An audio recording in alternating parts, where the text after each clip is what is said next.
I'm here. I'm live, present, day before, leading up to what comes tomorrow, which is V-Day, Valentine's Day. That letter right there too, but then also while you're at it, because that's the whole point and goal and purpose of tomorrow night. But today, right now, as you're listening, as you're watching live, this is Who This Been Watching. Episode 15 to be exact. I'm Who This. Thanks for joining me here live. Of course, on Instagram, at Who This Is One. As always, that's never changed. Well, it did have to change to that so it could actually be fitting to where you can find me also on YouTube, Who This Is One, as well as Twitch, Who This Is One, and as well as Twitter, Who This Is One. That's me. I'm Who This. And again, I'm the host of this thing right here, done every Saturday. Times to be determined because I got a lot of things to do as a responsible adult. You know, pay the bills and run errands and do this shit, be a good housewife per se. So I got to do a lot of things. So times always to be determined as far as Saturdays are concerned, but Saturdays is always going to be the default, de facto day to go live for Who This Been Watching, where you'll get this episode first, live, uncut, uncensored, uncircumcised, all that shit, regardless of what you believe in. Let me just pin this fucking comment, and there we go. So this is where you get it first. A couple of days later during the week, of course, the week of coming after Saturday, because Saturday's a weekend, so when the new week starts, you'll get this later up on YouTube, youtube.com/Who This Is One, as well as all audio platforms, wherever you get your digital streaming podcast preference from. iTunes, Stitcher, SoundCloud, Spotify. You know, BlackBerry's got a hub, probably, if anyone still out there uses BlackBerries. Again, I'll always confess and proudly do so to having loved the fucking BlackBerries. I can't remember the model of BlackBerry phone I had last before, like, they just kind of went dead or, like, weren't cool anymore. But, I don't remember. It had the fucking, no, I had two of them. I had one, the first one I had was fucking, with the rolling trackball, which was okay. But then if that shit got loose, as I know a lot of people had that problem, to replace that little thing would be a fucking bitch. But it usually, I think, turned out to be just like, it was dirty, got grimy underneath, whatever. It wasn't really a big deal, Betty had said. But you had to have an expert actually dig the ball out of the hole, clean it, you know, pop it back in, and then you get charged whatever they charge to fix a phone. Thank God till now, you know, knock on wood, I haven't had phone troubles like that as far as like I dropped it, cracked it. Okay, one time I dropped the phone, one of my old iPhones.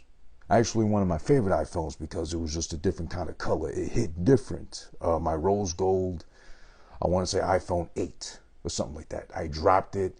The camera fucked up, like I couldn't take selfies, as, you know, vanity-wise that is, but still, I couldn't do this shit if I had to, or if I wanted to, Betty had said. So, of course, I had to trade that phone in.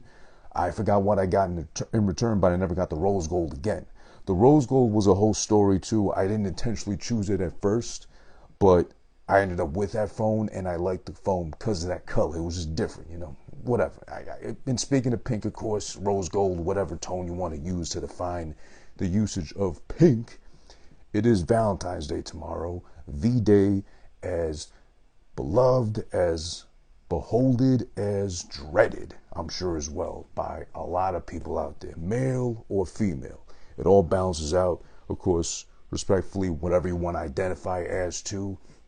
You ask me, well, you're watching, of course. You're listening, of course. So in some way, shape, or form, you are probably asking in your head, what the fuck am I thinking, or what do I have to even say about that? But, you know, I don't really fuck with V-Day like that. I would like to fuck on V-Day. That's mainly my main point right there. So, of course, I'm nice, I'm charming, as endearing as I can be. Sincerely, of course, because that's all they fucking care about. You know, throw a box of chocolates at her face, bounces back into her lap because she's a fat ass anyway, so just stay stuck there anyway, like the fucking, you know, mounds of fat she's got going on there. I'm talking proverbially. I'm not talking about literally anybody or even your Valentine, your significant other. I just mean in generally speaking terms. You know, you hope she's got good enough hands to catch, you know, a fucking bouquet of flowers you toss her away too as well. Get her the fuck out of here, take her out somewhere nice. Thank God now, As of today, at least in New York City, NYC area, better yet said, they've allowed indoor dining to happen as of yesterday night, Friday. So actually got to do that, hang out with, shout outs to I Am Mix, my boy, politically savvy individual that I consult for not just politics, but also for like Bitcoin, trading, all that shit too as well. Hit him up, I Am Mix, for all that advice. He's very funny as well. He's very savvy, as I mentioned, on the political realm, as well as the fucking Bitcoin, trading, stock, all that. He gave me some really good advice as we hung out the first evening of indoor dining being re-allowed again here in New York City. 25% capacity, but I really wasn't complaining because it was like a pretty big, spacious enough spot we went to. Shout outs to Queens Bully. I believe that's the location. That's it. Queens Bully, pertaining to Queens Boulevard, of course. 113 Street something, right before Union Turnpike, if you're familiar with Queens. Shout outs to Miri291 for joining on the live. Of course, today, this is the usual day we go live. Saturdays, for who that's been watching. Silence of the Lambs edition. That's what won as far as the votes I had going on my IG stories. Thank you again, everybody who watched and voted, more importantly. I know I put it up last minute, but yesterday, Friday, was a very hectic day for me. Thursday, I completely forgot, to be honest. No, actually, Thursday, I was winding down the list of actually movies I want to do throughout the year, because my whole point, as I might have explained before, is I'm trying to do movies and or cover movies with every episode every Saturday that got anniversaries coming up, be it 5, 10, 15, 45 years, whatever the fuck a lot of them are going to be as the year progresses. So in this case, I had a conflict of interest, better yet said, because last week, the last episode was fucking Hannibal from 2001, the sequel to what we're doing today, Silence of the Lambs. Excuse me. This day, actually Valentine's Day, February 14th, 1991, when this released, Silence of the Lambs, conflicted with the anniversary of Pretty in Pink, which was, I believe, 1986, if I'm not mistaken. I know that much, so if you add 6 years in 91, 35 years, as old as I am right now, and 36 is what I'll be later on this year. If anyone cares, September, shout out to Virgo. So I had that little debate going on, and I'm going to have a lot of them too, because a lot of dates, a lot of films are going to overlap each other. So in this case, I'll make it clear in the post as well too later on during the week or something. But I will have, I love to have crowd participation. I want to say fan, because that's, you know, we know each other, I think, through some way, shape, or form, or at least virtually, digitally, social media, whatever. But I don't want to call you a fan, just like a follower, or we're social media friends, Betty had said. So I want to have your consent, and it's definitely your input, whoever you are out there, listening, watching, etc., as far as helping me judge, because I don't want to be the one to solely be deciding on what I do. I don't care. I could do whatever. I'll watch the shit. I'll fucking make my notes like I always do, handy dandy, like my fucking notebook, like my name was Steve and I had Blue's Clues, a blue puppy that years later we find out was a girl of all things. We just assumed it was a fucking male because it was blue. But okay, whatever. It might as well be like Blue Cantrell, if anyone remembers that R&B singer from way back when. Very good looking singer. Distinctive voice, had that Oops Hit 'Em Up style song, which was kind of boppy, catchy, but it really wasn't doing anything besides that because she couldn't deliver otherwise. I don't mean to say her, downplay her, but she did have a really like a soulful, jazzy like voice. If this was the 50s or 60s when she came out, I think she would have done just fine with how smoky, sultry her voice was. How like she could actually sing. She had pipes, but she had no follow-up that even got close to the scale of that first single. And I think her only other claim to fame might have been either, now if I'm mistaken, forgive me, I'm just remembering what was allegedly said about her. She was either with Jay-Z for a while, and I think probably just before Beyonce. So give or take 2001, 2002-ish, because I believe it was 03, Bonnie and Clyde would tell you, obviously, the year. but I believe it was '03-ish when Jay and Beyonce finally came out as a couple, or probably even got together. Who knows? Who knows how that works? But either way, you always got to clap up Jay for that shit. And I mean, listen, proof in the pudding as far as Beyonce goes. I'm Jay-Z. I'm keeping that woman pregnant. I'm sorry. As offensive, as sexist as that may sound or come off, that's a beautiful woman. I'm not going to be able to not stay on top of her or think about going through my day as normal as a functioning human being and responsible adult who's got bills, chores, responsibilities to cover, children to feed or whatever. I wouldn't be able to function normally if I had something on a Beyonce level as my spouse, or in this case, I'll admit gladly, better half. I'm not going to be able to live not being on top of her. That's just what it is. I mean, listen, I don't know if it's like that for women either, as far as they find their male counterpart so attractive, so up their alley that they can't keep their fucking hands off them. I think that's a good thing. It means what? You're really into your partner. You like getting into your partner, or you're being on top of your partner, however you play that, and whatever happens in your bedroom, your business, of course. But you know what I'm saying, and especially Valentine's Day. But then you start to think with Valentine's Day, how many times do you get the case of, I was made on Valentine's Day, meaning, you know, someone looked, either one of the fucking couple looked especially good that night, leading into, of course, what they do later on that night with Valentine's Day. Oh, excuse me, being so appropriate. Like an air bubble come up or something.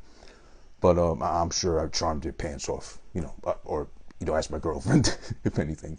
But yeah, you start to wonder how many people were conceived on Valentine's Day night. And there was the meme that I shared with a couple people too that was funny about, like, please don't fuck on V-Day night, at least not without a condom, because I hate Scorpios. So of course that would lead to people being born to the sign of the Scorpion, which Scorpios ain't bad, but as far as females are concerned, I mean, no complaints in that realm as far as reproducing goes.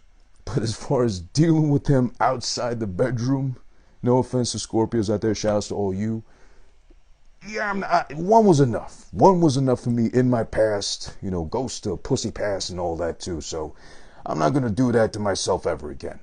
That's as far as Scorpio is concerned. I'm with a Leo now, so it's not that much better. It's just a lot of feistiness, unnecessarily sometimes, you know, but whatever. According to my sign, I'm a virgin. I'm dealing with a fucking lion, king of the jungle, or in this case, queen of the jungle, whatever. I don't buy into the astrology thing either so much. I don't bank on it fully.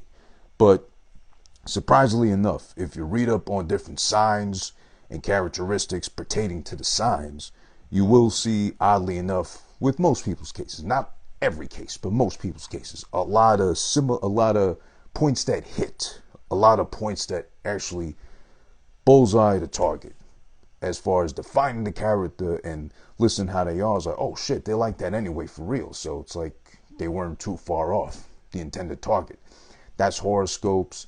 You know, shout outs to you tomorrow, however you celebrate Valentine's Day, be with yourself, you know, because self-love is important. I learned that at a very much later stage in my life, where it's pretty much, I'm far removed at most, maybe a year or two of actually learning to love myself. I mean, I was so angry and so self-judgmental leading up to this point now, the age I am currently, 35, where I finally read the right books apparently, or I had enough life experience, enough shit thrown my way, or a lot of shit I kind of led myself into to finally be like, you know what? And the podcast is a good example. At least the old one I used to do, and shout outs to the new one I'm doing now, currently called Fuck It, which is brand new. Every one episode will drop Wednesday. That's proof enough as me loving myself again, because I was in a really bad spot as far as when I originally started doing the podcast, which was back in 2013. So give or take, fast forward later 2020, well, 2021 now. We're trying not to remember 2020 best we can. It's been that long, but I have only done 50 episodes of the old podcast. So, you know, you do the math. It's fucking 7 years, 50 episodes. That's terrible. That's a very bad discography. If I was a musician, it'd be horrible. But I wasn't in a good space. I was in a really toxic relationship, so I didn't have the motive, the drive to even want to do episodes. Something as simple as like 20, 30 minutes of bitching, ranting, complaining like I'm doing now. I'm in a much better headspace, much clearer frame of mind, and much better situated life in general too. Thank God. I can say that now. And the universe or whatever you believe in too as well, or whoever or whatever, again. I'm much better off right now here, more importantly, and also here if you want to count that also. It's the right side, right? I always forget which side the heart's on. But yeah, I'm much better off, so that way I can actually love myself enough to be creative and depend on myself to do so and deliver, content every week, daily as best I can on IG, obviously, but weekly, at least on YouTube, the podcasting realm and all that shit too. So it's important. Self-love starts with you. If you don't love yourself, as they say, and it is true, as annoying as it may seem, it transcends onto others and carries off onto others. Because if you don't love yourself first and foremost, how are you going to love somebody else properly, responsibly, as they deserve if they're choosing to be at your side? So you got to be fair to them by being fair to yourself first off and foremost. So shout out to all the creators, shout out to everybody making a living, shout out to everybody being the head of the household. Valentine's Day starts with you. See, I really don't celebrate that much, so I can't even say it properly sometimes. Excuse me for that faux pas, but it starts with you on the inside. So then it transcends to the outside enough where you mean it when you give them a bouquet of flowers, box of chocolates, stuffed teddy bears, this stereotypical stuff you'll run out and grab probably the night before because you're gonna forget the day of, but then you remembered enough the night before to grab the shit last second, whatever's left at fucking Walgreens or your local pharmacy too. Yeah, you surprise her the morning of, surprise him the morning of with all this shit. Just, you might as well have like a fucking dump truck, just dump all the shit on them to like really symbolize that, oh, you love them. Oh, but then you forgot the card on top of all the shit you showered them with. And then everything else goes to shit because there's no card, there's no like hokey pokey fucking, I'd eat you like they ate the fava beans and the liver of whoever the fuck you was eating and shit. Which again, we're touching on Silence of the Lambs, which is what we'll be doing in a bit too. I just had to get some things off of mine, Valentine's Day approaching, self-lovery, all that stuff. Love yourself well, love yourself responsibly. Don't love yourself way too much if you got nobody to celebrate but yourself. Shout out to good brother above 132 for joining. One half of the Dirty Heels. Shout out to you guys as always. Much appreciate the love and much respect to what you guys do. I hope you both, individually, how you choose to do so, celebrate your Valentine's Day and it's joyous and prosperous to you both. So shout out to them always. But yeah, if you got someone to celebrate with, be mindful of them. Be nice. If you're usually a cunt, if you're usually a dick, an asshole, or no gender bias here, no gender dividing with this one. If you're being a bitch, maybe not the day of V-Day. Maybe not on Valentine's Day. Save them that much. At least that little bit of a headache, just, push that to the side for that day. 24 hours ain't gonna kill you. Day after, you go back to normal and do what you gotta do, act how you gotta act, etc., etc. Be one of these. A really tight-knit asshole. But alright, that's okay. Valentine's Day, that's out the fucking way. Well, it's tomorrow, but as far as discussing it right now, we'll leave that to the side right now. We don't need to touch on that. What we do need to touch on is the fact that now today's episode, thank you again everybody who voted in my IG stories. Like I mentioned earlier, I'll have that going on much more often as far as having you guys help me decide future episodes. Because finally, I was able to finalize my list of films I'm going to do throughout the year, running through that whole gauntlet to see which episodes lands when, because I'm trying to do anniversaries so they coincide with when a film celebrates however long it's been released since. We do a review for it, or I do a review for it, but you help me out there decide. And also, I also want to be able to shout out people that vote for it as well too, who had their input. Being mindful and respectful of the fact that you helped me pick this shit. So this is the episode I went with. I don't mind what the fuck I gotta watch. I'll give you the choices. You pick on the story, you vote on the story, and then we just go with that shit, just like we did now. So you basically said out there, those of you that voted for Silence of the Lambs today, Pretty in Pink, go fuck yourself. I'm trying to get some Pretty Pink later tonight. Be it I'm a male, I'm a female, I'm going to enjoy myself one way or the other. In the pink. And I hope it's pretty. And keep it pink like salmon. Shout out to Know It All NYC. One of my good friends who happens to be a really good rapper. Out of Queens. There's a little bit of bias there because he's from Queens and all that too. But it just so happens he's also that good. So I can co-sign and not be an asshole and have some Queens bias. No, he's actually good. He's got a lot of projects up on SoundCloud, up on Spotify and such. You can buy his singles and all that. Know It All NYC. Well, Know It All. He happens to be from NYC, but I think his tag is Know It All NYC. Shouts to him. And shouts to everybody here for joining as well, too. Again, this is Who This Been Watching. Live on Instagram first. As always, as promised. Again, uncut, unfiltered, unedited, uncircumcised. You get the whole foreskin. If you like to suck on that, whatever, if that's up your alley, you go ahead. Buffalo Bill style, skinning motherfuckers, sewing it back together so you can try to pretend to be a woman and everything low key or high key because, well, you wanted to be a woman like that. But we'll get to that in the movie right now. I'm sorry about that. Excuse me. And of course, okay. And as always, a couple of days later, up on YouTube, youtube.com/whothisis1, as well as anywhere you get your podcast from, all digital streaming platforms. Who This Been Watching. Now, let's get to the nitty-gritty right now, as I promised, and I've been, meaning to get to right now. And thanks again for voting. I really appreciate it, guys. So I'm going to have that happen more often, like a kind of mini versus battle of which fucking film do we pick for the next episode of Who This Been Watching. I appreciate you guys.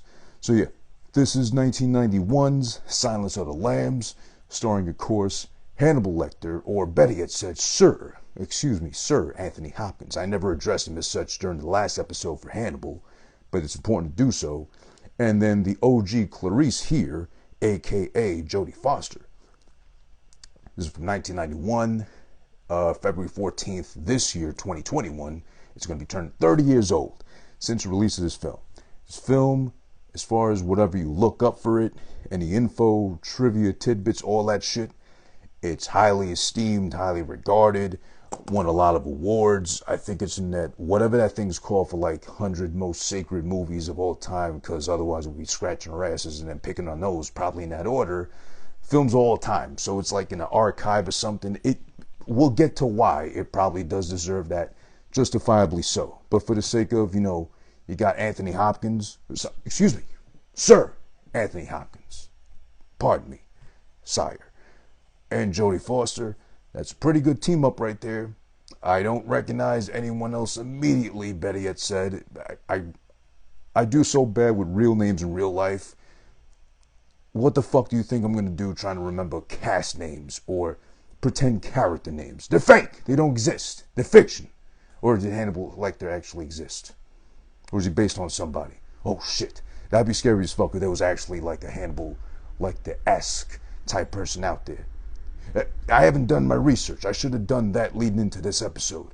Does anyone out there know if there are any serial killers or Hannibal Lecter-like individuals that have existed and that have been known to be roaming these parts? I know there was Son of Sam here in the 70s, whatever, killing people in parks, whatever the story was. I don't remember, honestly. I didn't see the movie either. I just know, like, people haven't told the story. Obviously, I wasn't alive. I'm not that old either. Fuck you if you think I am. Obviously, my wrinkles might be showing.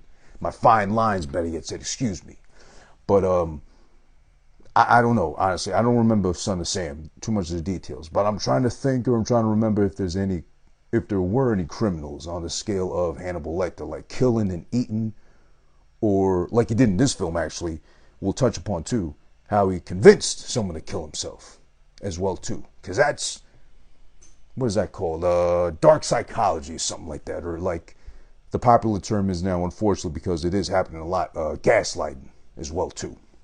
So, Silence of the Lambs, 1991 release, 30 years old as of this year, 2021. Again, starring Anthony Hopkins, Jodie Foster.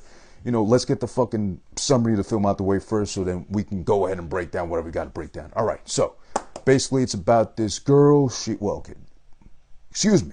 this woman who is training to become officially an FBI detective, Clarice Starling, slash Jodie Foster in real life, of course, who's trained to become an fully trained FBI detective.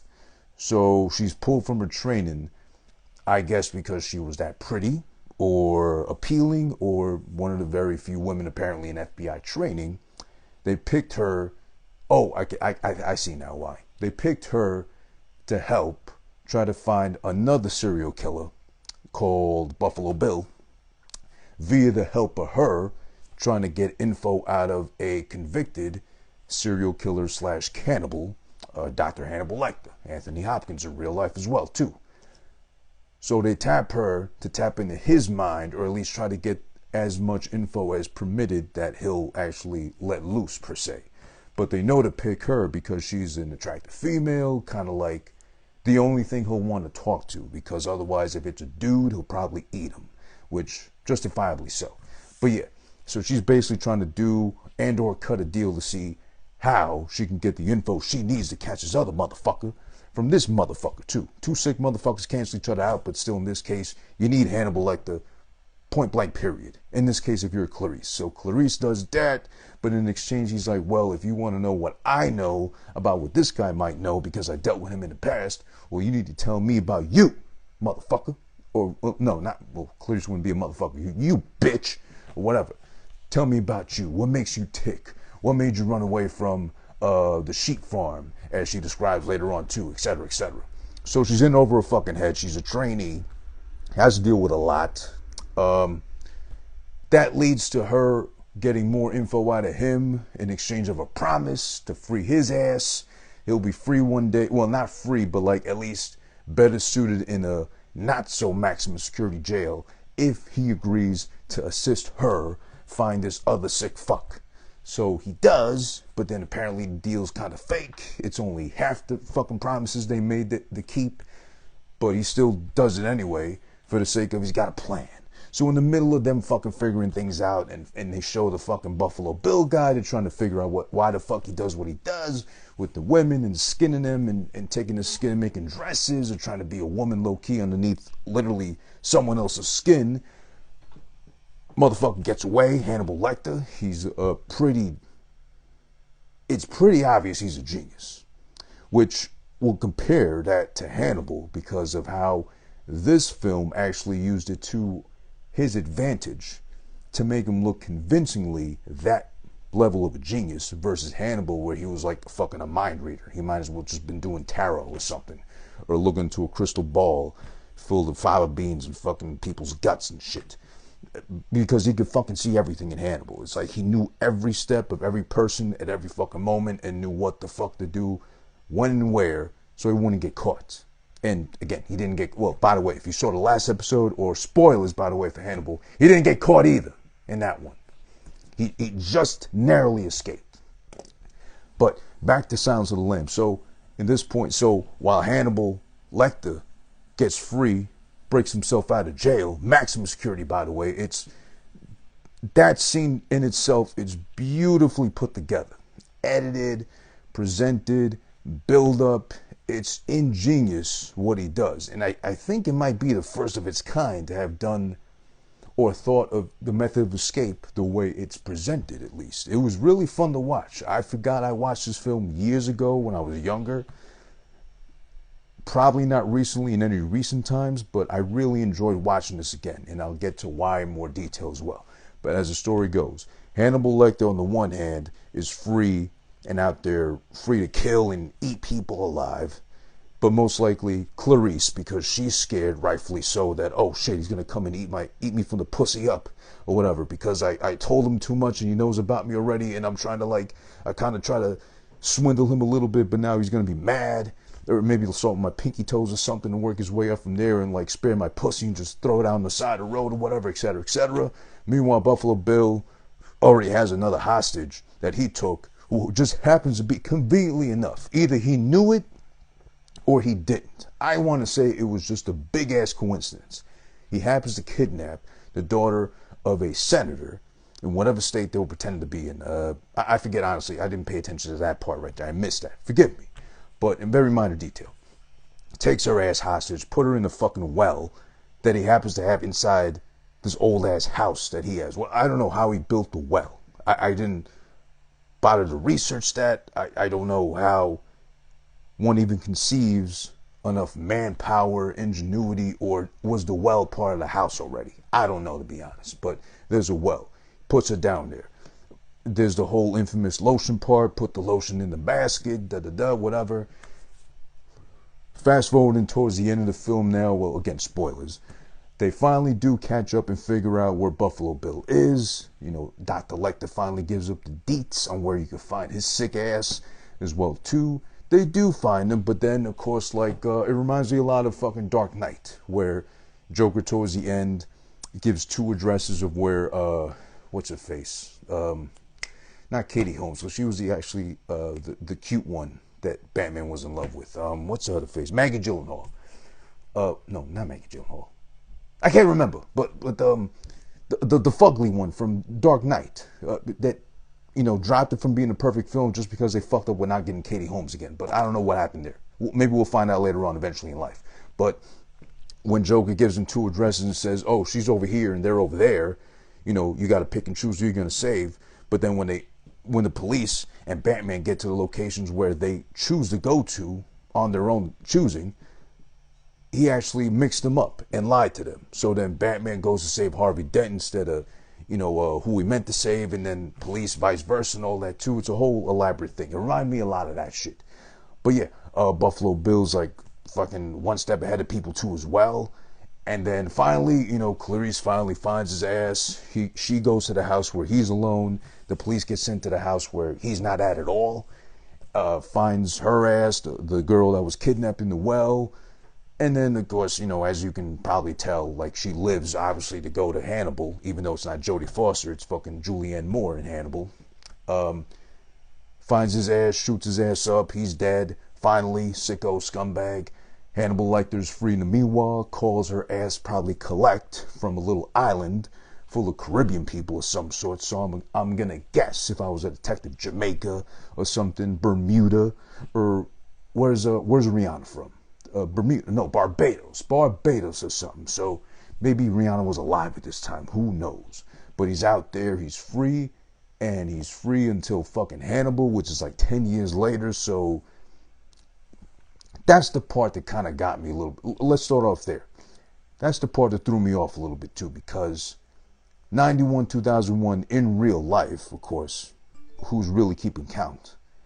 But in the film, there's no alluding to 10 years having passed. So who knows how long the time gap was. But if it's been 10 years since a serial killer you got close to finds out enough about you to be like, oh, well, if you want info out of me, I need info out of you.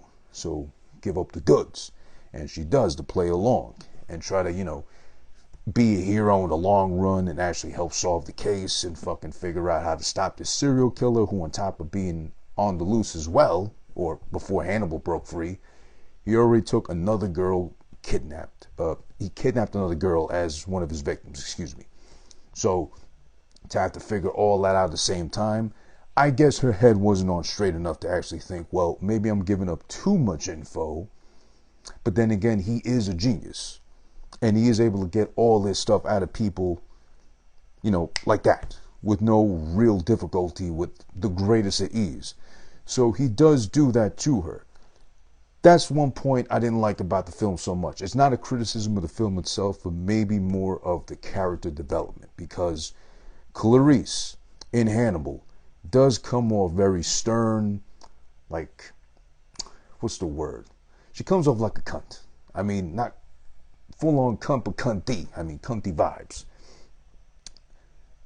And it's obvious, if you watched Silence of the Lambs before that, why?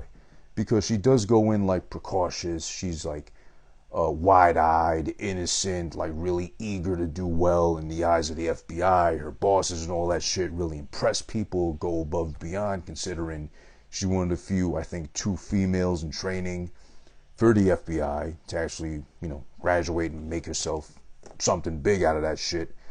So I guess in that case she does give in, but she does give way too much info, and she gives him exactly what he's asking for in return. So it goes beyond, I give you info, you give me info about you.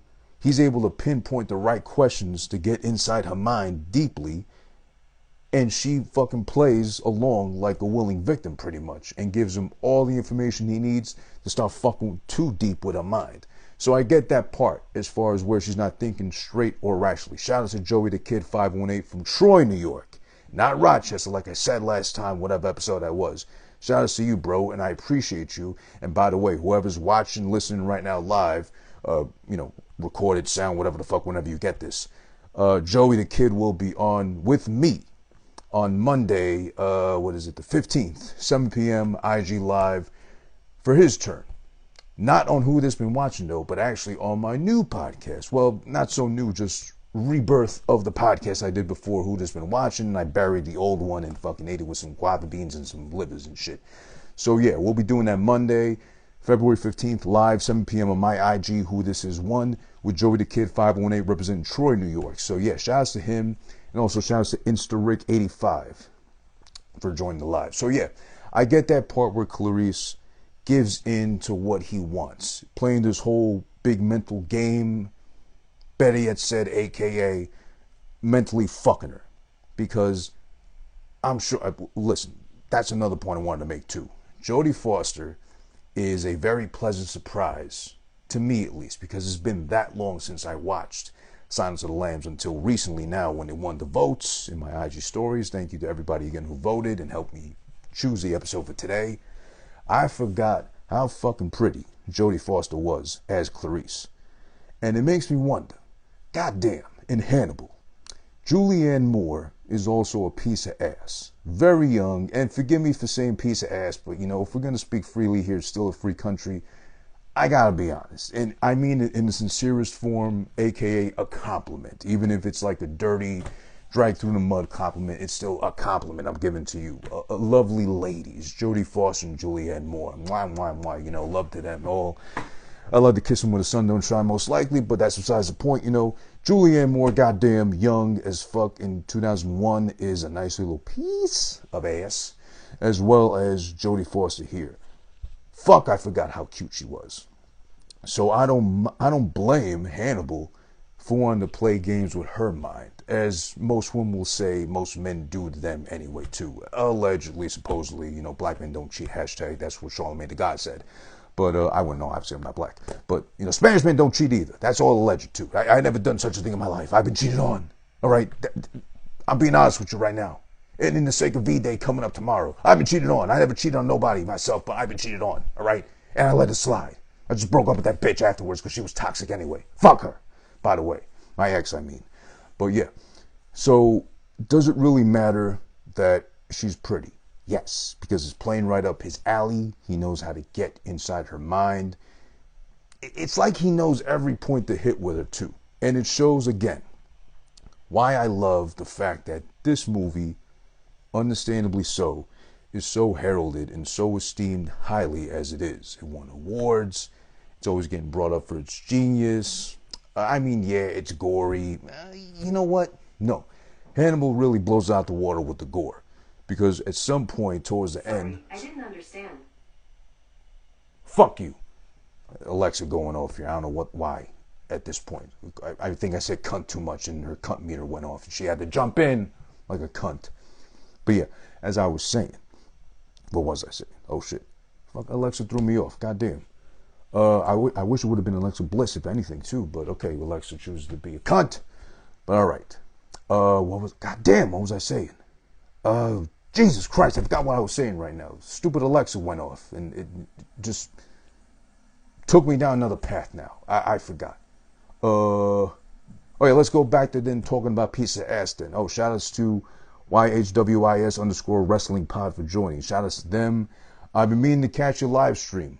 Don't think I haven't been trying to. Just every time you're on, I'm fucking doing something. This week's been fucking hectic for me. But shout outs to you, brother. I appreciate you, or bros, better yet said, for doing your thing out there. Make sure to check them out on Twitch. Again, YHWIS_wrestling pod. But, yeah. So Julianne Moore. I mean, physically attractive in her own right, but so is Clarice here, OG Clarice, excuse me, Jodie Foster. Such a pretty face. So young, so vivacious, milky smooth skin and everything too. Nice to look at. So understandably so why Hannibal likes to fuck with her mind so much. And he does easily, as he does with all these other people too. I guess there's a lot to really break down about the film. So yeah, I mean, I can sit here and fucking speak the praises of fucking a young Jodie Foster and a young Julianne Moore as well too. But then at some point someone will try to cancel me, if anything, for sexualizing them too much. But I mean, come on, they're attractive women. What do you want me to do? 1991, 2001, they just so happen to switch up Clarice's on us, and they both just so happen to be young and attractive. Both the type of women that Hannibal Lecter will like to fuck with. Fuck literally and fuck mentally, as he does with just about everybody here in this film. But alright. So, we got through all that shit. Now, the thing that bothers me about Clarice in this original one is Jodie Foster / OG Clarice. Alright. We understand why. I briefly explained why. We understand the evolution of how she is kind of very innocent and, you know, leading into dealing with Hannibal Lecter the first time around. How she evolved from there, being innocent, kind of like eager to please and trying to like really do her best and give it a good old college effort, versus Hannibal, where she's cunty, she's really cold and frigid, she's trying to be really smart alecky all the fucking time, which I didn't like too much, but I get why. With psychologically, she's fucking worried about, again, maybe not 10 years like in real life it took between Lambs and Hannibal, but who knows? It's not really clarified, I think, how long the time span is between those two films. So let's just say 10 years being worried about every fucking corner you turn, everywhere you look over your shoulder, whatever the fuck. Everywhere you look, there might be Hannibal Lecter ready to fucking eat your ass up. So, of course, I understand that. Or roll you up like a fucking sushi and just grab some chopsticks and whatever. All that. It's scary to think. However long it might be, fucking 10 minutes or 10 years, I'd be fucking panicking. At the level of somebody that genius as Hannibal Lecter was, well, I'd be scared too. I'll be honest. I'm not a small guy. I like to think so. I'm like 6 feet, 200 pounds, and I go to gym often. But if an elderly-ish man like that, who is known to eat people at the drop of a dime because he wants to, or show how smart he is, or how like intellectually superior he is, and on top of that, throw salt on the wound, he eats your ass. Yeah, I'm gonna be scared. I'm gonna lock myself in. I'm gonna fucking tuck myself in tight in the bed. I'm gonna hug up on my girl and act like everything's all good. But meanwhile, I'm scared shitless, and I might piss on her by mistake, and then she might say some R. Kelly shit or whatever. But still, you know, my girl's of age at least, so thank God. That was a bad joke. I shouldn't have said that. Okay. Yeah, but yeah, she's mentally like on the run. Her mind is literally on the run, is the best way to describe it. Like she was trying to flee the country. And yeah, exactly. Shout outs to YHWIS_wrestling pod. Yes, that is absolutely an insane way to live mentally for as long as it might have been too.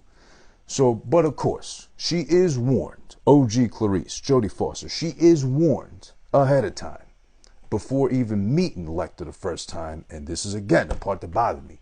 She's told by her boss, of all things, listen, don't give up too much info. Don't give in to what he asks you to tell him or to do, let alone, because this guy will fuck your mind up. He knows how to do that easily. And because you're fucking young, female, new, eager to please, trainee, trying to fucking jump the line as far as graduating top of honors at the FBI, bullshit, whatever. Listen, he's going to get you. You're prime for the picking, but we need someone that fits the profile of who we'd like to fuck with mentally. But of course, she fucking ignores it. So she ends up cutting the deal later on with him to promise him, hey, we'll switch her to another prison. It's got a better view of fucking the forest and the woods and whatnot, if you give me the info. And of course, he's smart enough to know, okay, boom. You want me to give you something? I got to get something back in exchange, Clarice. Give me the info. Give me the goods. How pink is your pussy? You know, how bad does it stink when you fucking dumb bleeding at the end of your cycle, etc., kind of thing. He gets all that out of her. with the greatest of ease. And she has no choice but to fucking, I guess, go along with it because she doesn't want to solve the case. She doesn't want to catch Buffalo Bill. And she doesn't want to save the girl in time before she's skinned alive. I don't know if Buffalo Bill was eating them. No, he was skinning them and filling them with fucking cocoons so that butterflies would like be reborn out of them too, because he got rejected from so many different places as far as being a woman and having the sex change operation, all that shit too. It was really deep. It was kind of heavy too. But the crazy part is too, when you compare Lambs to Hannibal as far as the freak out shit, Lambs is so subtle with what they do. Yes, we're exposed to corpses. You know, we see fucking guts. We see, you know, blood and maybe a little bit of brains too when he beats like a couple of officers in the head with the batons and shit. And what else? What do we see? I made a note of it actually. I just want to be sure. Goddamn, I forgot. We almost see Dick by mistake with Buffalo Bill tucking his shit in and dancing around like a girl. The infamous, notorious, you know, would you fuck me? I'd fuck me hard scene. I mean, okay. Seeing it in that context again as part of the whole film made sense. Builds up the character to be really demented as he proved to be as well. But I don't think we needed that. He had a lot of bush, thank God. This is the one time I'm glad to see such a vast amount of male pubes. That isn't my own. You know, I try to keep it trim, especially for Valentine's Day. I might trim it down a little bit tonight, leading into tomorrow being Valentine's Day. But thank God this time we got a lot of bush to prevent seeing, you know, the sausage. Better yet said, thank God. Because I wouldn't have been too freaky, I think, for even an R-rated movie in 1991, let alone. But speaking of fucking dicks, pause, by the way, too, excuse me. She has cum thrown at her face, or as they describe it, flicked at her by one of fucking Hannibal's neighbors, Hannibal Lecter's neighbors, excuse me, in the jail cell. Lambs gave us a lot to look at. Way too much to look at, too. A lot of times. I mean, it would have been nice, considering a young Jodie Foster, we could have looked at her, you know, in the shower scene or something like that, or like, at least like in the very beginning of Rocky V, which was my, not the last episode, episode before last, with shouts again to Ryan, the Rhino. We got, at least, of all things, the unpleasant surprise of Rocky Balboa's ass cheeks in the shower, at least from the side. Thank God we didn't get the Italian Stallion. But, you know, another story, another day. It would have been nice to see like a young Jodie Foster, at least in the shower scene or something like that too. But yeah, and we end up getting a lot of Buffalo Bill, a lot of corpses and stuff. All that amounts to the fact that she gets cum flicked at her by the guy occupying the cell next to Lecter. She's already, I guess, kind of mind-fucked. Shout out to team_Castiglione for joining as well. She gets cum flicked at her by the guy. She gets fooled by him saying, I cut my wrist, I hurt myself, whatever. And she's stupid enough to look his way instead of just like being, okay, I'm already psyched out too much by dealing with Lecter. I'm just going to keep walking away, ignore everything. She looks in his direction, next thing, splat, right in the fucking eye. Which I mean, listen, I'm a big fan as far as like keeping it real, as far as like sequencing goes, continuity goes, and is concerned as well too. You see when the cum hits her eye. And it's not like there's something about Mary where the cum stuck in the hair, it plays off like hair gel, whatever, too, which was, you know, well, in and of itself. But the cum's there 1 second, like dangling off a fucking eye practically. Cut away to the next jump cut where she runs back to Lecter. The cum's fucking off her face. Where'd it go? Magically, it just disappeared or dissipates. And it's like, I'm sorry for being so graphic and descriptive of it, but it's a pretty big fucking wad of cum that splats her right in the fucking eye. It's dripping off the top of a fucking eyelid. And she runs, and I guess as she runs, it just fucking flies off or just drips off somewhere somehow because it's clean off her fucking face. There's no sign or trace of it too. Which is crazy to think back in 91, they did that.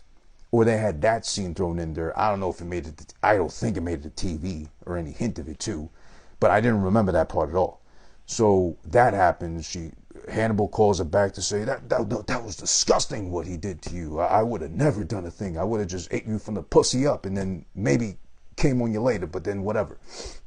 But that plays into a whole part too where she's like, well, she's freaked out. She goes out, she runs outside later on to cry. Looks like she's on the verge of a mental breakdown, but she kind of musters up the strength to continue with it. So she's involved in the case already. She might as well try to solve it, even if she's like psyched out at this point already so early on. But the funny thing is though, we see corpses, we see, a lot of blood, a lot of gore. We see cum thrown at somebody, for God's sakes, and we see a big blob of cum landing on somebody's face. But then towards the end of the fucking movie, her one black friend, a very cute girl, I don't know her name, I didn't bother seeing what her name was, very cute, with braids and such. Of all things we've seen up until this point in this movie, fucking a guy, posed like a fucking angel on a jail cell with his guts hanging out and fucking all bloody and battered and all that shit too, and Hannibal ripping a guy's face off to wear on top of his to pass off as a dead body of an officer he killed. The black girl says, when they're trying to figure out, well, okay, Hannibal's probably coming to look for your ass, she has the idea to utter, or this is the first reaction of hers, is, hot damn, he's after you. Of all things, hot damn. You can't get a goddamn. I mean, listen, God's probably disappointed whoever made this film for being that nasty. But, I don't think he's there to judge on the creativity of the content of the movie. But still, it makes sense with the building up of the killers and the eating people and the fucking skinning people alive. They have to demote it to a hot damn instead of a goddamn. I just found that a little bit odd. They were too real for most 30 years ago. Imagine that in 2021 to be ready to cancel it. Oh, yeah, absolutely. The stuff going on here, for the most part, yeah. But again, that gives credit, to the subtlety of Silence of the Lambs compared to the more graphic, blatant, gory violence in Hannibal, because at some point they got fucking Ray Liotta's head split open from a lobotomy, and they got him on screen there for at least 3 minutes almost of just exposed brain, cutting the sack that protects the brain open to fucking snip off a piece, throw it on the frying pan and feed it right back to him. Blood is dripping out from the fucking top of your head, as I think it would if that was happening to you. And yeah, there's so much going on there too. There's actually visible guts spilling out of somebody in Hannibal when he throws the guy off the fucking side of the church or museum, whatever the fuck they was doing that thing at. It's the fact that it's subtle in comparison to Hannibal. It adds more to the freak out factor, because there were parts I'll legit admit I was scared. Not scared like, oh, whatever, but, more like, I forgot most of this movie, to be honest. And it was a pleasant surprise. The Liotta head spot was gruesome. Yeah, it was definitely gruesome. It was funny, honestly. Because imagine sewing him back up if he didn't die from having his head split open like that, and he's like a really handsome Frankenstein, Ray Liotta of all things too. Especially in 2001, he was still holding up pretty well. But yeah, that's besides the point. But yeah, it seems like Hannibal had to really pull from its ass as far as the gore and kind of imagery is concerned compared to Lambs, because there's a lot of alluding to, there's a lot of build up to how deep and darkly demented Hannibal is, and also Buffalo Bill is in his own sense, for one, to skin girls alive, wear their skin, make a dress out of fucking female skin, whatever, to have himself feel like a female. And all because he got denied, back in the 90s and such, I guess we probably would. He got denied of a sex change operation too. A little bit extreme, but okay, I get it. I can kind of envision that frustration at that level. But yeah, Lambs does a really good job. There's a really good scene, of course, that is, I'm looking it up right now, I just made my notes here. By the way, Buffalo Bill, the scene where he actually kidnaps the girl, he holds hostage in the fucking well, the pit he's got so conveniently in his house, by the way. He's got a voice that you don't fucking trust ever. And any point, time of day at all, too. It's like extremely gruffy, disturbing. It sounds like the voices they put over the people that don't want to be identified in 60 Minutes or 2020, something like that. And I saw him be murdered in cool blood. That kind of voice, that's coming from a person for real. It's not being doctored on or something like that. that's the voice you don't trust at all. Even if they ask you what time of day it is, I think your first instinct would be to run. But yeah, that's besides the point too. But again, a key point and scene I liked a lot that adds to why Lambs did a better job of building to the freak out instead of trying to purposely freak you out like they did with fucking Hannibal, was the part where he actually like about an hour and 15 minutes in. Yeah, definitely untrustworthy as fuck, that voice. An hour and 15 minutes in, Lecter it's time to feed his ass, of all things, conveniently enough. So imagine being the officer having to be assigned to, like, hey, you got to feed the cannibal guy. We're holding down the maximum security over there on the West Wing. You know, you go, it's your turn. And the whole way they build up the scene where he has, like, a bone he picked, and I guess he sharpened with his own teeth like that in his mouth from another piece of meat he ate earlier, to use as something to stab and free himself with when he fucking handcuffs the officer. He's genius enough to do so. I didn't like that whole protocol, because I think simply if they're gonna build a cell of all things in the middle of fucking what seems to be a nice building, fairly enough, like you can tell by the flooring it's a nice building, they wouldn't put like a little pull-out tray thing to put the tray of food in, shove it in there, you know, turn around, don't look at me while I fucking put the food in there, and that's it. But they have to unlock the door. Like, it's a big-ass birdcage, basically. They have to unlock the door. They have to walk in, even if it's two guys. He's a cunning, genius, cannibal serial killer. It's like the worst, most nightmarish version of Batman. That genius-level intellect. He's a fucking super buff, detective-level genius. And then he turns fucking evil on top of that. And because he's not evil enough, or not satisfied with being evil enough, or he realizes, oh wait, the Joker never ate nobody, so maybe that's where I gotta go on that level of evil, and starts eating people. That he's like a really evil Batman, or demented Batman, this Hannibal Lecter guy. But yeah, he frees himself. The whole build-up, he frees himself. He kills the two guards. He beats one to death with the billy club. He guts him. He hangs him on the fucking cell and props him like a fucking angel with his guts dangling out and his face all cut up and beat up and all that too. Rips the face off another officer he fucking killed. Did he? Yeah, he killed him, obviously. Duh. Rips his face off. Puts that guy's face on his face and plays dead. He stops his own heart somehow too on top of that. So he's fucking like, what's that magician's name? David Blaine or something level intellect, or, you know, bribery, sorcery, black magic. Plays dead. They know to bring the corpse out to the hospital. Call the ambulance. Call the paddy wagon. Bring in reinforcements. All that shit. The SWAT team and all that too. Meanwhile, he's playing dead. And then he hijacks an ambulance when he peels the face off. Kills that guy. Kills all the ambulance staff. He's free.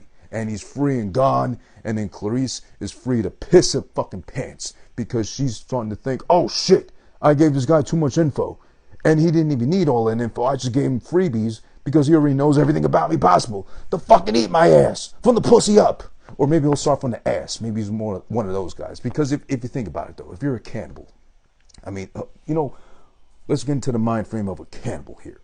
Maybe not so much Hannibal Lecter, but like a cannibal. Would you eat the pussy first, or would you eat the ass first?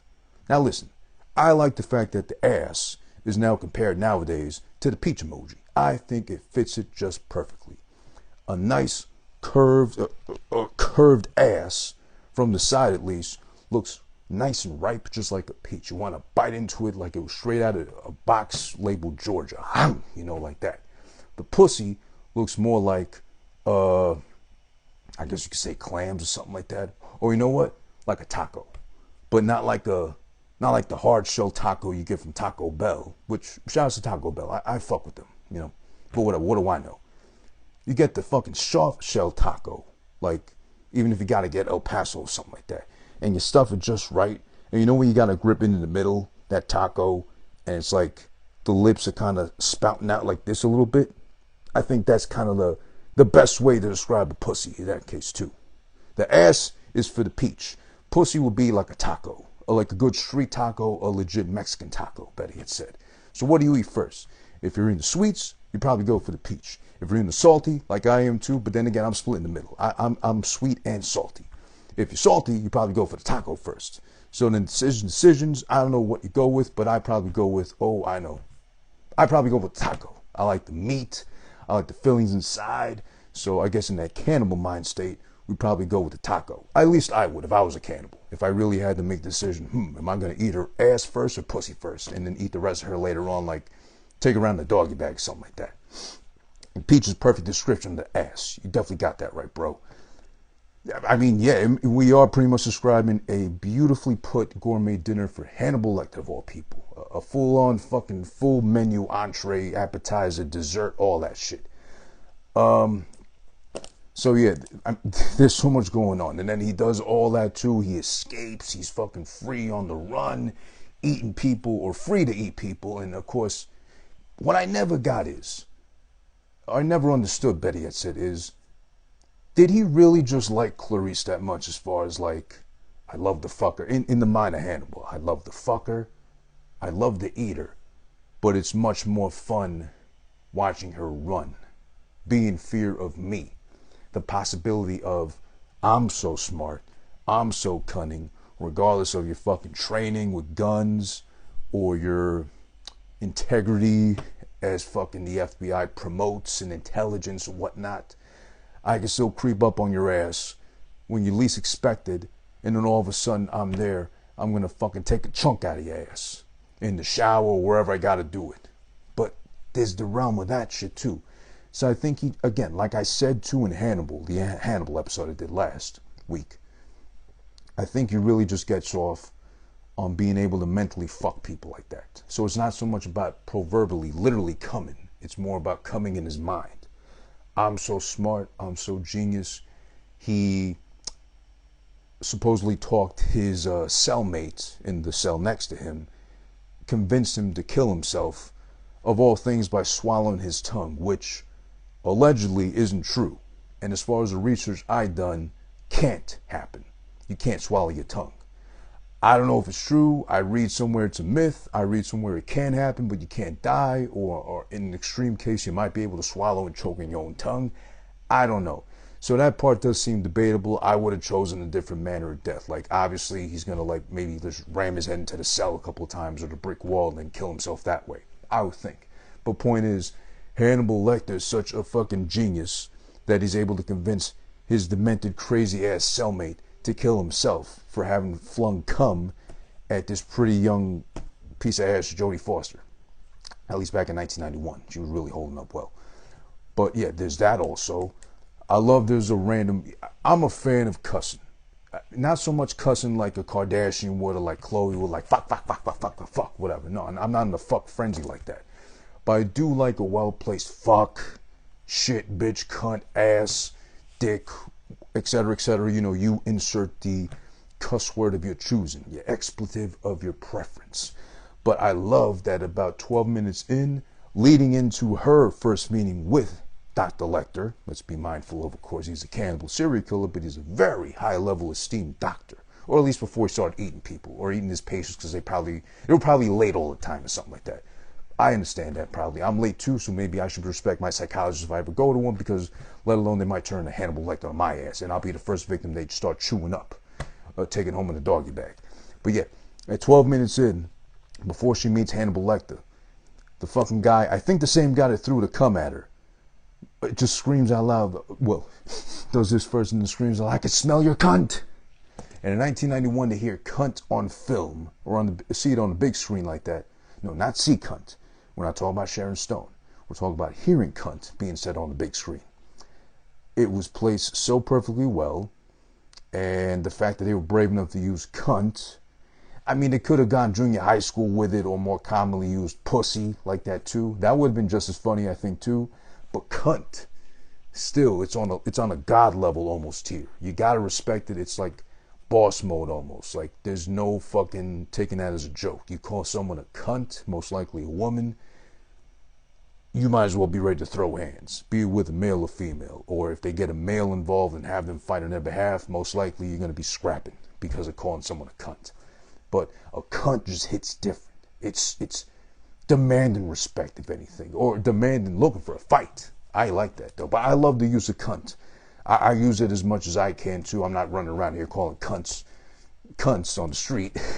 But I mean, if need be, It's like a good old, like a razor under the tongue or something like that. Like a fucking Swiss Army knife tucked away and just whew, conveniently up your fucking sleeve or something like that. There's another line I like a lot too, as well as, I could smell your cunt. That hits different. But there's the fava beans line, which I never paid attention to like that, which is, of course, the infamous I ate his liver with some fava beans and whatever, and all that shit he does.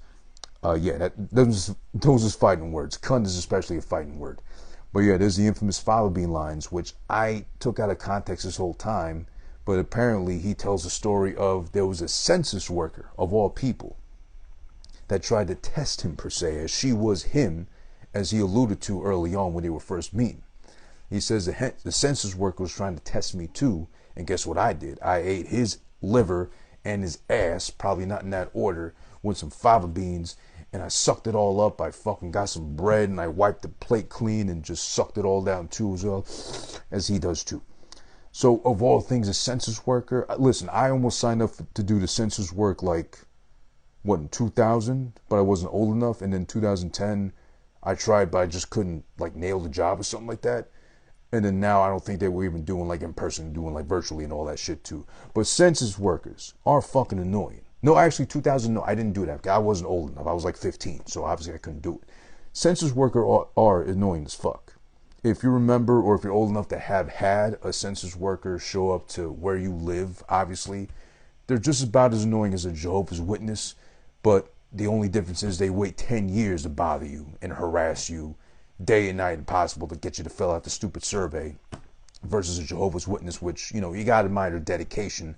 But then again, that's like saying I admire the dedication of Kevin Hart, his work ethic, versus, oh, is he funny? No, but I respect his work ethic. Do you really want to pay attention to the context? No, but, I respect the hustle and the grind.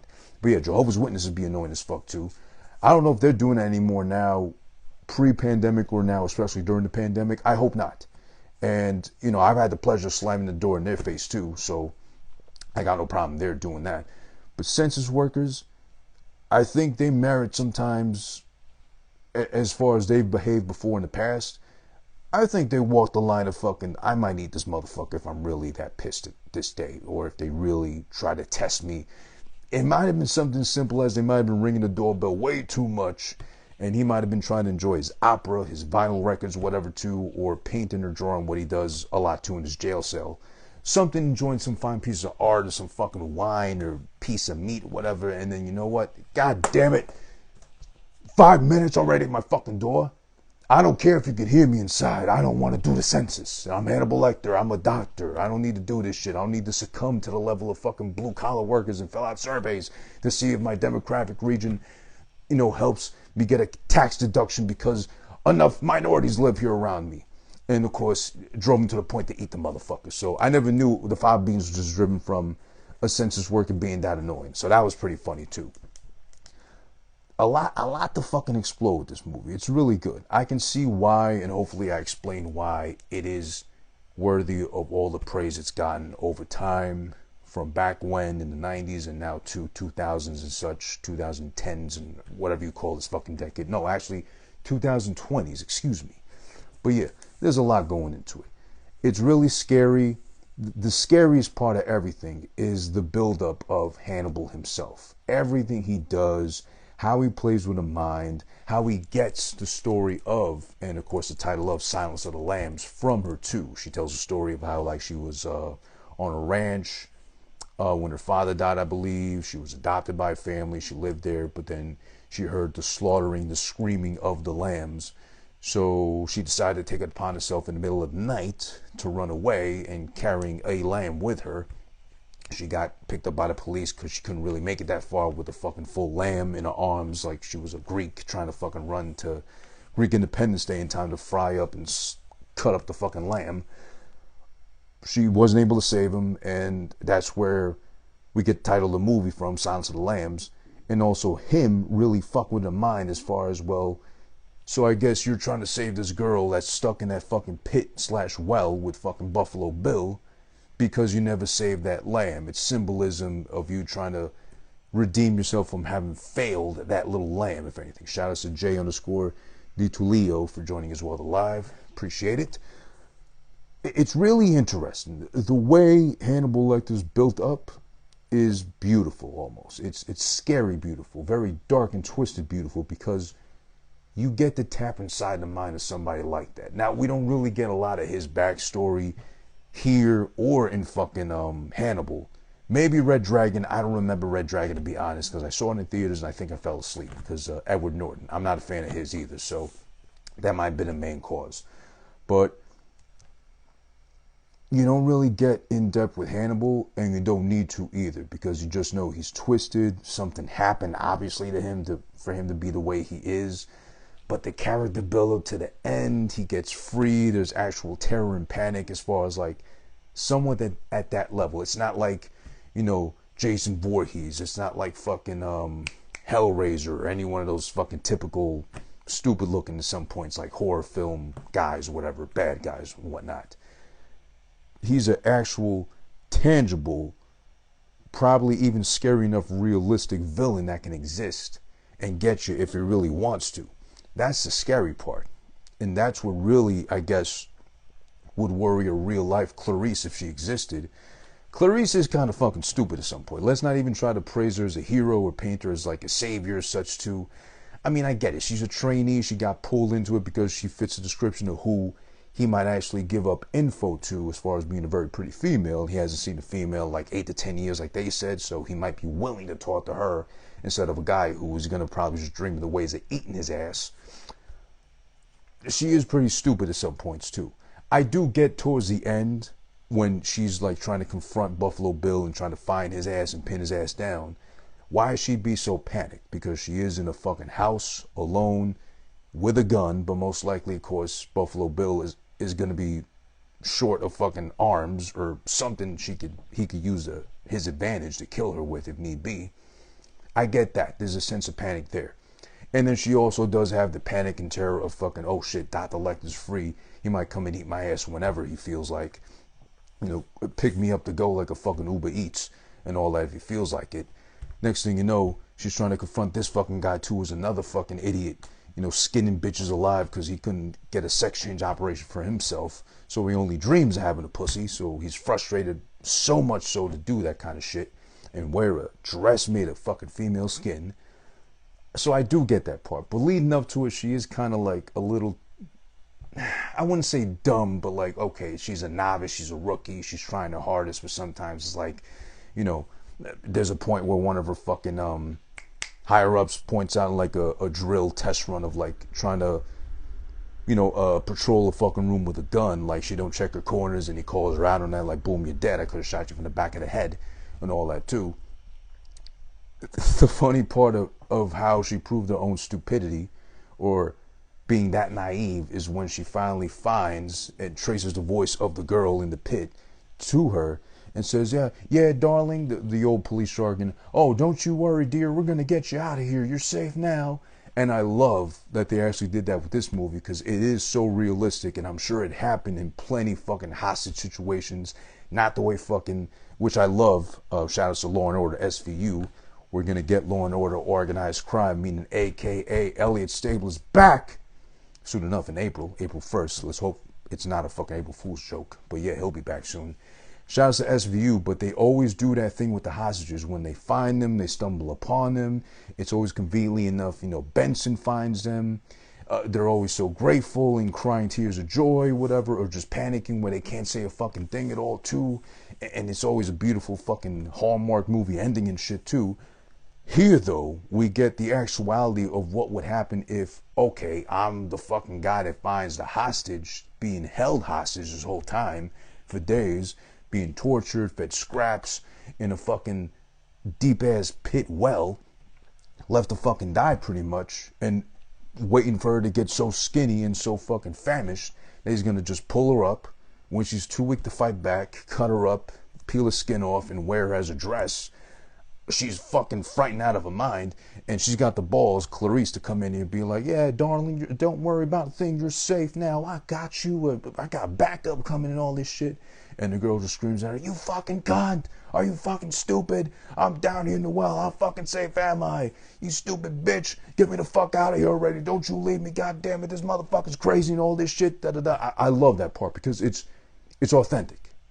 It's legit what would happen if I was being held hostage. I'd be cursing up a storm. If I still had the strength in me to fight back, I'm going to slap the fuck out of the officer too for like telling me that bullshit. Just tell me you're getting me the fuck out of there at some point. Just obviously I'm going to be told to wait and hold on. I'm not going to go anywhere fucking if I'm in the middle of a fucking pit.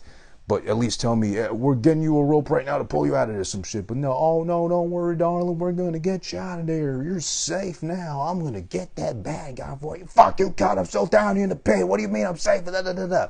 I love that part. It was pretty genius to keep that in. It's authentic. The feels you catch from her despair in that moment. So, that proves how kind of stupid, I guess, of a novice trainee Clarice is. But yeah.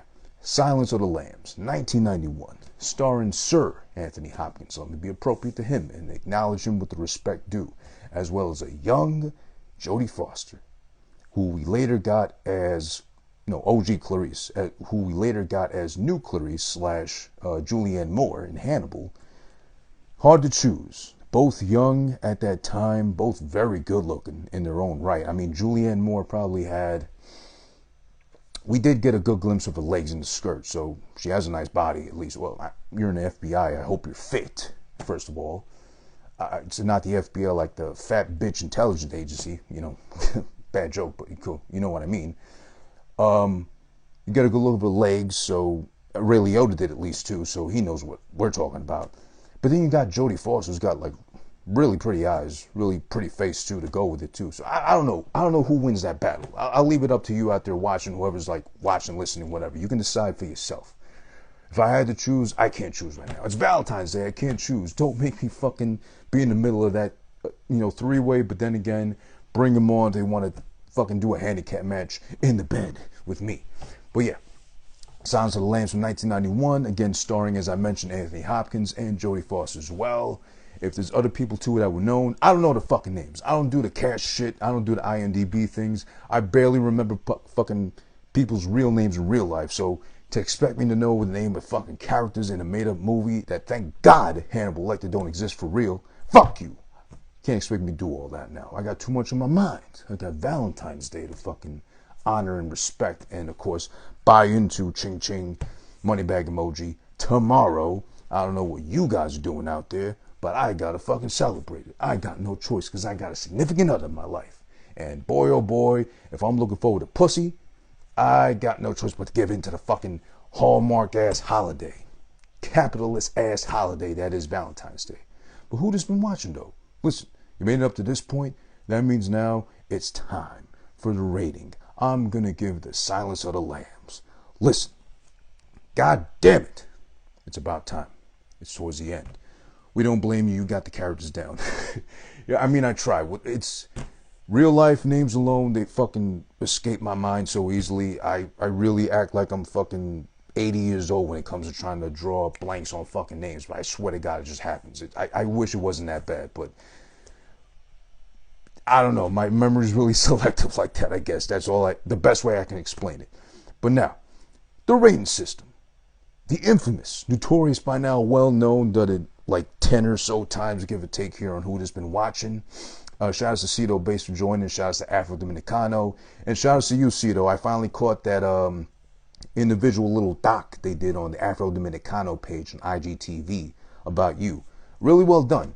I love getting to know you guys in depth like that. And again, shout outs to you, Cito Base, and everybody in the conglomerate that'll soon take over the world that is known as Afro Dominicano. Much love to you guys. Yeah, rating system now. Who has been watching rating system? It's unique to me. It's unique to the show. I don't want nobody else copying me, but then again, if they do copy me, fuck it. It's all right. It's a form of flattery. It's a compliment to me because I try to be original, at least in my case. Always, Cito, got you. Much appreciated, bro. Check him out also, Cedo Bass. Very part of a very good band, very good bass player himself, so much respect to all of them. Everybody involved. Too many names to remember, and speaking of names as I did earlier, don't ask me to name everybody in Afro because I'm going to forget somebody, and I don't want to disrespect like that. Never intentionally. So yeah, the rating system, as far as we're concerned, listen, you might be used as stars, you might be used to like popcorn emojis or something, or in this case, since it's Valentine's Day, you might be used to fucking little hearts, whatever you gotta do, however you want to rate your movies like how you would, that's fine and dandy. But here, we use emojis. We use emojis, I use emojis because, listen, life is nothing but a large keyboard. At some point, you might be able to type something out to make it in-depth, full of whatever meaning you want to put behind it. But the best way to describe things sometimes, at most points, will probably be a simple enough emoji. So in that case, I used emojis to put emotion behind what I rate something. Now listen, if we're going to start, we're going to do it right from the top to the bottom, like we was given a blowjob. Pause. I'm just saying proverbially, not for real, literally, or not in this case like Hannibal will probably enjoy, but then he's going to love fucking your mind more than fucking you literally, Clarice. Let's not be Clarice the fucking Hannibal out here. So yeah, from the top to the bottom, if you give something a 4 out of 4, if you think it's that memorable, it's that much of a classic, a masterpiece, whatever, too, however you want to dub it, you might say 4 out of 4. I'll contend that with a yes, meaning yes, give me a prequel, like I think Red Dragon was to Silence of the Lambs, or yes, give me a sequel, like Hannibal was to Silence of the Lambs, but not as memorable as fucking Silence of the Lambs was. Almost as good, but, they tried a little too hard with the shock value and the gore and all that, too. But, alright, that's neither here nor there. Yes would be a goddamn classic film, if any. Shout outs to Jamie.s _world for joining, or Val, in other words. I know who you are in real life. I'm not going to give her a real name, though. Or I think I did with Val, but, you know what I mean, goddamn it. But yeah, as I was saying, now, listen, we're going to move our way down the scale. If something was a 3 out of 4, meaning, it's pretty fucking good. I really enjoyed myself, had a good time watching. I'd recommend it to anybody passing me by in the street, socially distant, of course. Keep your fucking mask on. I don't want to catch whatever the fuck you got out there. 25% indoor dining as of yesterday here in NYC. Let's get it up to 50. Let's get it up to 75. Let's get back to fucking normal at some point eventually, too, in this thing called life. But if something's a 3 out of 4, you want to herald it, scream to the fucking world, hey, this is fucking great. You better watch it too. That's 3 out of 4 in your world. In my world, it's a, pleasant surprise. I enjoyed it. It was pretty good. I'd say it was a masterpiece, but it's not quite there yet. There's some stuff that might have been left out that I would have said otherwise. It would have put it in the category tier of a classic. Now, if we move further down the scale again now, too, if you do a 2 out of 4, 2 stars, 2 popcorn emojis, 2 eggplant emojis, whatever you want to use to rate stuff like that, too. 2 out of 4 for you? Okay, that might be good for you, and that might be something like, mid. I'm kind of entertaining the thought of recommending it to somebody else, but they've got to be a fan like I am, or maybe more, they understand where I'm coming from, so I might tell this friend, but not that friend over there, whatever, too. 2 out of 4, mid-range, I got to go with, I thought it would have been better. I was expecting a little more, but I didn't get that. Or I was expecting worse, but it wasn't that bad, to be honest, but it wasn't that great either. I can't really say it's great. It's definitely not a classic, but it's good. It's okay. It does its job. It's okay. I might watch it eventually sometime if I'm bored like that. There's nothing else on Netflix, whatever. $18, by the way, for Netflix is way too much for the fucking mid they got for the most part, except for Queen's Gambit. I will watch that again most likely because goddamn that's good. But yeah, if we go further down this time, a 1 out of 4 in your world. You want to give it whatever fucking thing you want to do, a 1 out of 4, whatever. Okay, great.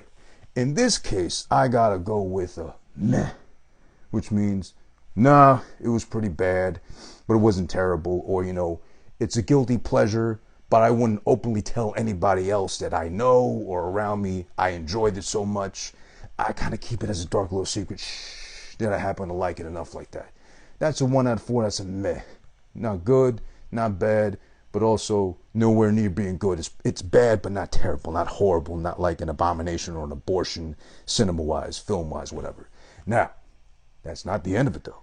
If there's something that bad out there, it's that terrible, it's that big a scumbag, it's as deplorable as the actions were of Buffalo Bill throughout this film, almost as deplorable as fucking Hannibal Lecter was in this film, and as scary as the reality of life has turned out to be with this goddamn pandemic taking over our lives, believe me, I'm still waiting.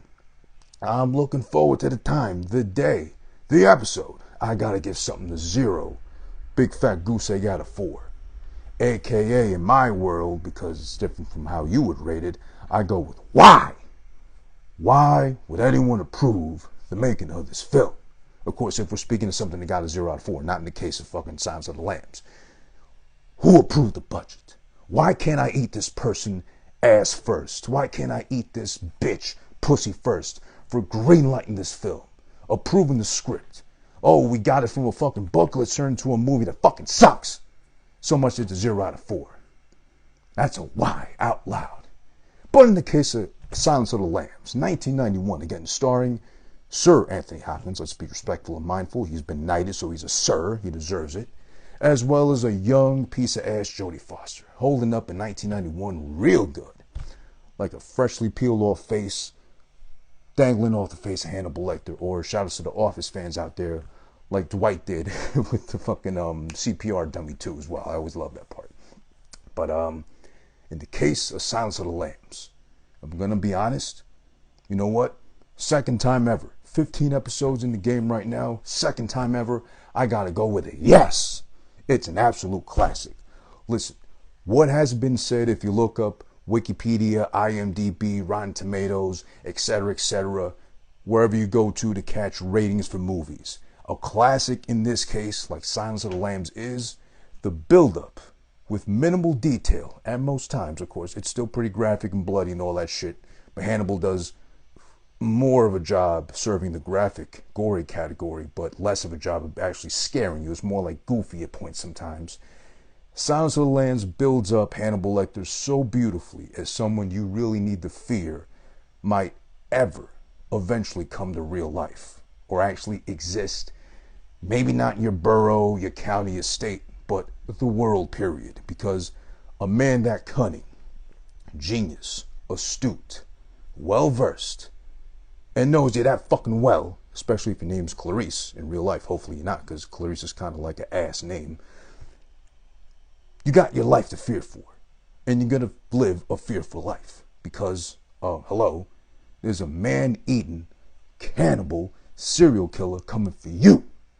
And what are you going to do? Like if I was Hulk Hogan back in the 90s, but he's a racist now, according to most people he asked, so maybe not a good comparison to make, but what you're going to do when Hannibal Lecter's hungry and coming for you. I mean, besides you getting cum thrown on your face like his neighbor did in jail, but if Hannibal Lecter's coming for your ass, fuck Jason, fuck Hellraiser, fuck, what's the guy with the needles coming out of his fucking head? That movie sucked anyway, all 3, 4 of them, whatever. Fuck the Scream guy, you know, fuck Leatherface, all them motherfuckers, all exaggerated as fuck, as scary as they're supposed to be. You want to ask me something scary besides Hannibal Lecter? The only horror movie that scared me like that, for real, I'll be totally honest, and I'm not fearful of it, is Cujo. A big ass fucking dog like that, that's over 6 feet tall when he stands on his fucking hind legs and weighs like at least 200 pounds, pinning you down and fucking eating your face off. Bring on Hannibal Lecter in that case. That's the only thing scary I can envision Hannibal Lecter going at your ass. But then, of course, he's going to have the tough choice in his mind of either eating you from the front or from the back, where to start, and, you know, who brought the fava beans to the party. Let's leave those out for next time. But yeah, Jodie Foster does a really good job of being just herself, plays the part really well of being a very naive Clarice at most points, a very astute and genius in her own ways, but also proves that she's a newbie, she's a trainee, she's a rookie, and does her part, plays it to a T very well. The rest of the cast too is selected very well. Also, I don't know the name of the guy in real life that played Buffalo Bill. He was good as well. Very creepy. As I mentioned, listen, I got the kind of voice that might put some people off. I don't intend to, and it's not on purpose. You know, God said, you know, hey, take this. And that's what you're stuck with for as long as you live. I'm not complaining. I like my voice. I've learned to love my voice. And it's a conversation starter, an icebreaker too at most points. But if you tell me that you actually held a conversation with somebody in life ever that sounds like Buffalo Bill does in this movie, you're fucking psycho. and you're begging to be fucking skinned alive and worn as a dress, like he tried to do with this girl at least, or he did already with some other hoes that he fucking, well, I don't mean to say hoes, but you know, they're dead, so am I gonna be really mindful of them? They had fucking no purpose in their life anyway. They got fucking cut up by Buffalo Bill of all things. He did that to girls too. So Buffalo Bill is very creepy as well in his own right, in his own sense. I mean, everything is done so well in this film. Again, the real genius is the build-up to Lecter. Like, I would think maybe cannibals before this film weren't probably taken as seriously. You would think it was just something like, allegedly, or I think as per stories and tales goes, they would do that like in parts of Africa or other parts of the world where it used to be, you know, heritage, or like, what do you call those, like islands, remote islands and shit like that. They got like cannibalistic islands and all that shit too. Maybe you wouldn't take it as seriously then. But then maybe this movie was so good, and well, it is really good, but it was so good and so convincing to some people that they actually had to start to fear, on top of things to fear itself as is life, cannibals being out here and walking amongst us looking like normal people, like we salute every day and say hi to, whatever. But meanwhile, they're fucking eating their like grandmother when no one's looking in the attic, just so her bones won't make that loud of crunch, or if it does, the neighbors won't be able to hear at least. Well, I don't know if that works in the building too, because I'm in a building. I don't know if any of you out there got houses or buildings or whatever, but I'm sure you won't be able to really like hack away or cut up people, let alone eat them. How do you eat somebody? I'd be worried about eating someone's ass cheeks. It'd be too much meat to endure. Or if you're like a white girl from the 90s, like Jodie Foster, I didn't get a good look of her ass, but I don't think she had really a lot going on back there. That might be light work right there, but then you got to break down the fucking thigh meat, and then you get down to the calf. What if they got chicken legs? That works to your favor too. But then you get to the toes. What if they got athletes for the fungus on the nails and shit too? And you got whatever. I wonder if Hannibal, like I mean to say, if Hannibal ever fucking cringed at like eating toes, and they were like ingrown, hang nails, hammer toes, like fucking foot fungus. Like, no, I can't eat that. It's intolerable. It's disgusting. Whatever. But yeah, final rating for Hannibal is definitely a 4 out of 4 for me. It's a classic. It's a masterpiece. I recommend everybody see it. If you never see Hannibal, you could do without it, I guess. It's not bad at all. I think I gave it if anything, a 2 out of 4. It does deserve it. It's very good too in its own sense, and I enjoyed it at least. I wasn't bored at all for the 2 hours of Hannibal. But Silence of the Lambs, I was really like, they sucked me right in. I wasn't leaving my seat. I wasn't like bored at all. I was like entertained throughout. So it's definitely a classic. I understand why it gets the praise and esteem that it does over time, considering this is 30 years old now, from 1991. Anthony Hopkins always delivers. Jodie Foster too as well. The whole cast is very properly well selected. The whole story flows and goes just fucking so right. And I guess even the minor details like the hostage, the girl being held in the pit, cursing out fucking Jodie Foster or Clarice for the fact that she says something so fucking by the book, is like, we're gonna get you out of here, dear, you're safe now. You fucking cunt, I'm still in the fucking pit. What do you mean I'm safe? This fucking asshole's gonna eat me alive and skin me and spit me out like a fucking chicken bone, and etc., etc. That little bit of detail right there to pay attention to like that, and the whole build-up of Hannibal, it's genius. Like, chef's kiss. Who this been watching though? I appreciate and thank every single one of yous out there that's watching right now live with me on Instagram, like I do every Saturday. Times will be determined, but every Saturday, come back here to me at Who This Is One to watch this go down live, uncut, unedited, unfiltered, uncircumcised. You get the whole deal. If it popped out a proverbial pussy in the hospital, you get it right there in your hands, a bundle. A bundle of joy you got right there to hold and fucking nurture, and hopefully it turns into something that, you know, of course I'm doing this in the middle of the night on Amazon, buying this shit, but okay. I'm my own props department too. I'm sorry. I like movies that much. Who This been watching though? Always live first on Saturdays on IG here. Who This Is One. Couple of days later up on YouTube as well. Follow me please. Like, share, subscribe, comment, all that good stuff on YouTube. YouTube.com/Who This Is One. As well as the audio version. Going to be available on all digital streaming platforms, meaning wherever you get your podcast from.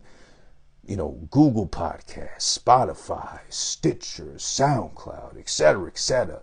Subscribe to me on Apple. Give me a 5-star rating, because I know, listen, if you made it this far in this episode, whether you're watching live, watching on YouTube, or listening, you enjoyed yourself most likely. And I appreciate you with some good feedback. Show me some love and respect.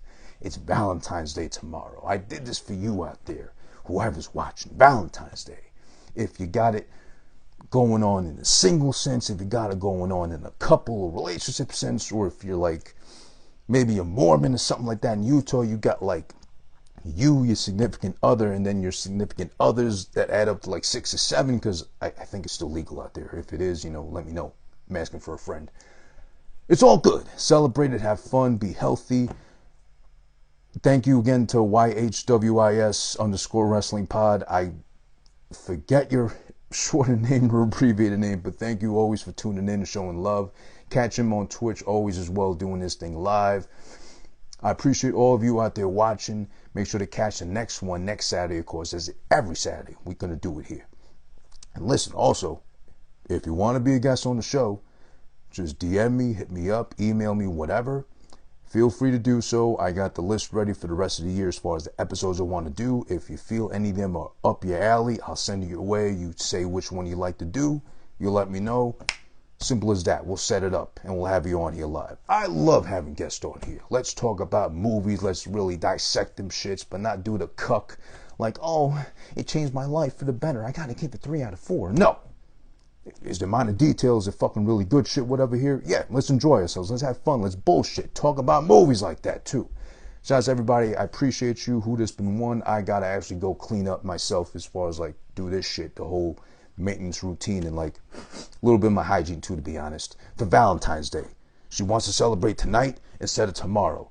You got to appreciate that kind of savvy, because tomorrow is going to be everybody up everybody's ass, breaking all kinds of social distancing by trying to get in last minute indoor dining, and the pharmacies are going to be fucking packed with people getting last second shit, whatever. Don't do it to yourself. If you want to celebrate tonight, do it tonight. That way tomorrow you can fuck all day if you want to, and then watch Silence of the Lambs and consider what part of the other person you'll fucking eat first of anything. Pussy, ass, dick, feet, head, if they're fucking bald preferably, because I don't want a mouthful of hair either.